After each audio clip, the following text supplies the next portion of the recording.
Welcome to part 2 of chapter 2 of Task, my Catholic superhero novel.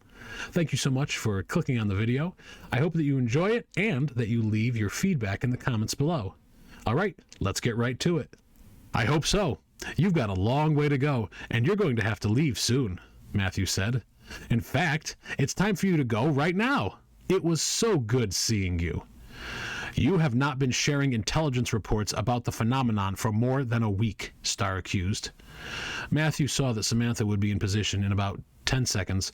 It was a good time to chat. So you figured you'd violate sovereign airspace and take a look? Matthew asked. I'm just flying, Starr said. No, if I visit Beijing to have lunch, I'm just flying because I'm a civilian. You're an officer in the People's Liberation Army violating American airspace. Time to go, Starr, Samantha said from behind him. Small stabilizers in her armor were firing automatically to keep her level as she hovered. She aimed her integrated gun at Starr. Matthew saw the muzzle start to glimmer. I think she means it, Matthew said. Okay, one thing to do first, Starr said. And then Starr closed the distance between himself and Matthew so quickly there was a sonic boom. Starr's fist slammed into Matthew's null field and just stopped. Like everything else always did. There was no deflection, no knockback, no sparks or explosions, just a fist that had been traveling above Mach 1 suddenly stopping in front of Matthew's face. Bad choice, Starr, Matthew said. He warped the gravity around Starr and swung him in a rapid, wide orbit. Samantha tracked the movement for a few seconds, picked her spot with help from her targeting AI, and then hurtled forward and slammed her fist into the helpless man's face. There was a sound like thunder. Starr's aura took nearly all of the hit, but Matthew saw the man's cheek split open as he tumbled end over end. 2,000 feet down. That's a lot of feet down. Maybe 1,000. Maybe 1,000 makes more sense. Yeah, we gotta make our numbers a little more reasonable here. All right, much better. Starr's aura took nearly all of the hit, but Matthew saw the man's cheeks split open as he tumbled end over end 1,000 feet down toward the phenomenon. Matthew chased after him as Sam deactivated her thrusters, somersaulted, shot out her legs, ignited her thrusters again, and changed course. Starr regained control and raced north, but Matthew was too fast for him. He reached out with his power and quickly decelerated Starr, though not so quickly as to hurt him. You got a hit, and we got a hit, Matthew said to a puffy-faced and bleeding Starr. Makes us even, right? Starr only glared at him. Samantha was coming in hot, so Matthew extended his power to her to keep her from overshooting the spot where he and Starr were hovering. She gracefully decelerated and came to his side. Codename Starr, she began. You are hereby ordered to leave American airspace immediately and return home.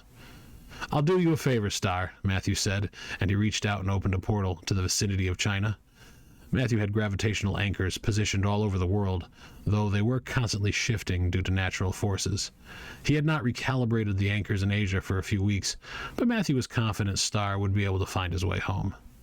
Share the reports, Starr shouted as Matthew pushed him through the portal. Matthew quickly sealed it, and then slipped down a few dozen feet. Matt, Sam shouted. I'm good. I just need to readjust my grip, Matthew said. That would have been about 1,000,000 times easier inside the phenomenon. Samantha descended to Matthew's side.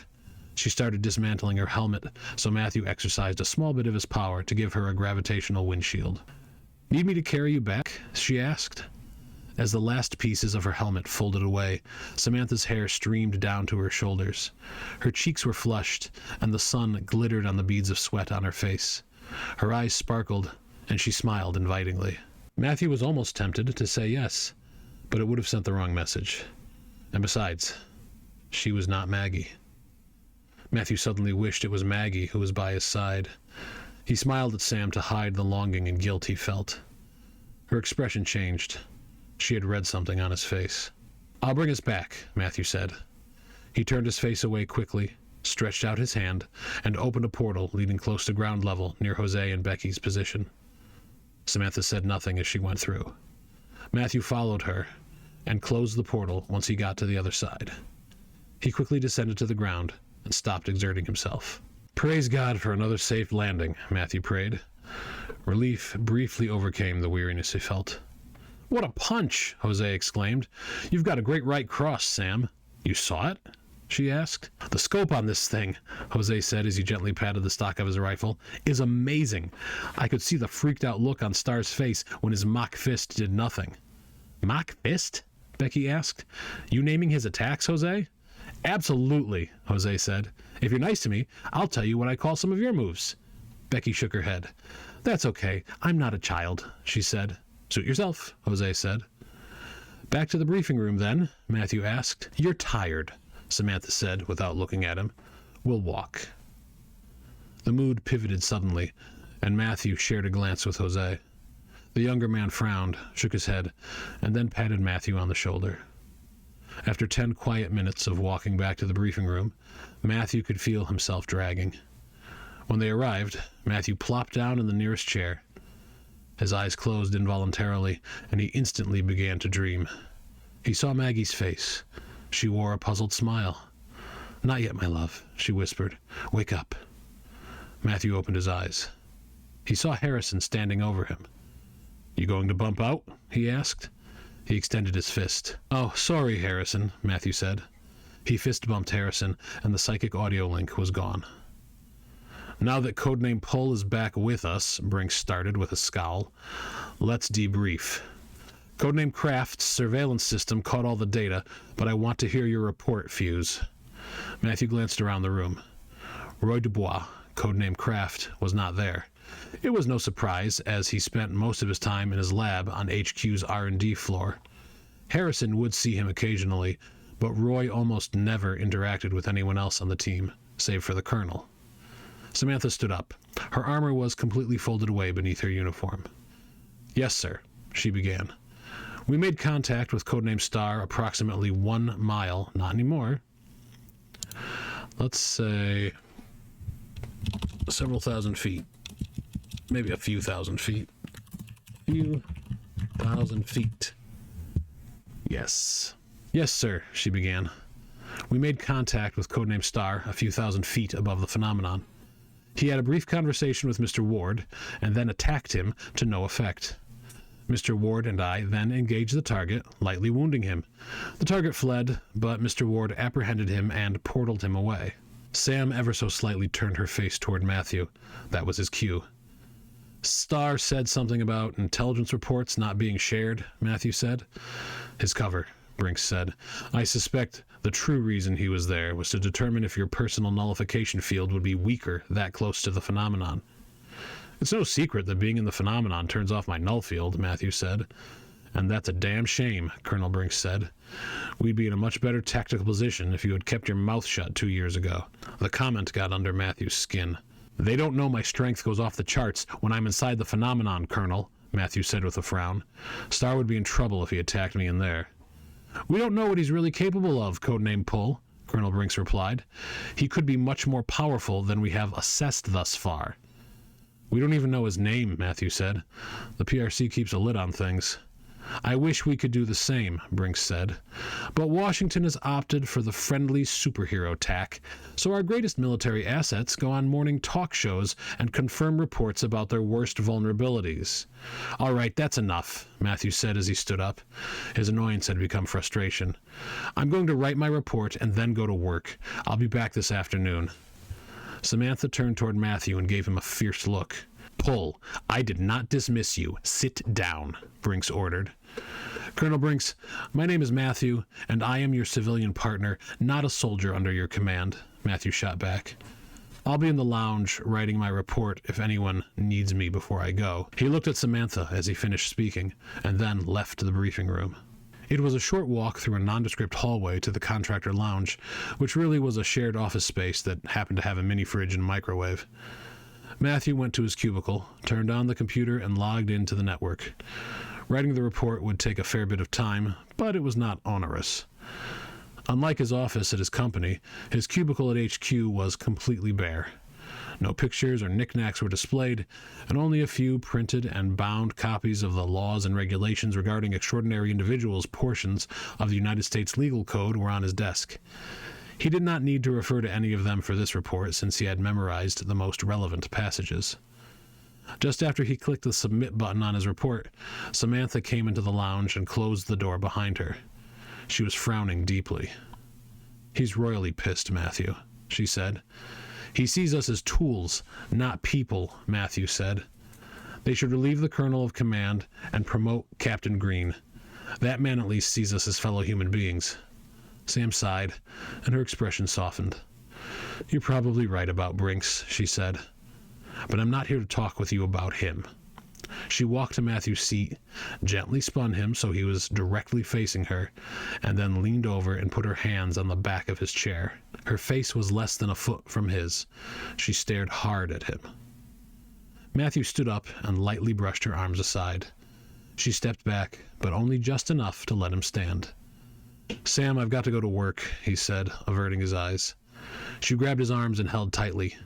The null field did not activate. There was no hostile intent or physical danger. "You're alone in a room with me, and all you can think of is leaving?" she asked. "Do I repel you that much?" Matthew gently broke Sam's grip and took her hands in his. He held her gaze and saw hope mingling with hurt in her eyes. "You don't repel me at all, Sam," he said. "You are intensely beautiful, and I do care for you, as your friend." She pulled her hands back. "You said our relationship was ancient history, Matthew. You shrugged like it meant so little to you." "Sam, it was almost 2 years ago, and we only dated for 6 weeks. We kissed, a handful of times? We both knew it wasn't going anywhere." "I know, Matthew, but we've finally gotten past the awkwardness, and we know each other better now, and I thought we could try again." She stood there in her training uniform, barefoot, vulnerable. Matthew's heart was breaking for her, but it was turned completely towards Maggie. "I thought you had gotten over me," he said. "I did get over you. But these past several months, you've changed. You've become so happy, so confident. You never would have blown off Brinks like that before Christmas." She put her left hand on his shoulder. "You're so attractive to me, Matthew. I want what you have." Matthew smiled. "I have the Lord," he said. "Not the time to preach to me," Samantha responded. "I know, Sam, but you've got to understand that's the biggest thing. But not the only thing." Samantha's hand slid down to Matthew's chest, over his heart. "What's going on in there?" Matthew wanted to tell her everything in that moment. He wanted to confess the whole truth just to help Samantha understand. But it was not the right time. But when would be? Matthew closed his eyes, and he thought of Maggie.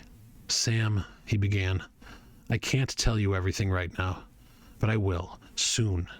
He opened his eyes and took her hand in his. "Can you be patient with me?" He squeezed her hand. "Patience is not one of my virtues, but okay," she said. She squeezed back and then pulled her hand away. Matthew checked the clock. 10:41 a.m. He was late. "Mark must be out of his mind right now," Matthew said. "I really need to go." "I know," Sam said. She stepped back. "Thank you for coming to talk with me," Matthew said. "We definitely need to talk more, soon." "We do," Samantha agreed. "Go make your millions. Maybe we'll see each other this afternoon." Matthew smiled. "That would be good," he said. "God bless you, Sam." He exerted his power to open a portal to his office. He stepped through and was gone. Samantha watched the portal close. She rubbed her hands together and then had an idea. She looked at the clock. "Where are you right now, Jose?" she asked herself, and then left the lounge to go find him. Thank you so much for watching part 2 of chapter 2 of Task, my Catholic superhero novel. Please go ahead and like, share, subscribe, and leave a comment. I really appreciate all your feedback, critical, positive, or both. And again, thank you for watching. God bless you. Ooh, ancient province.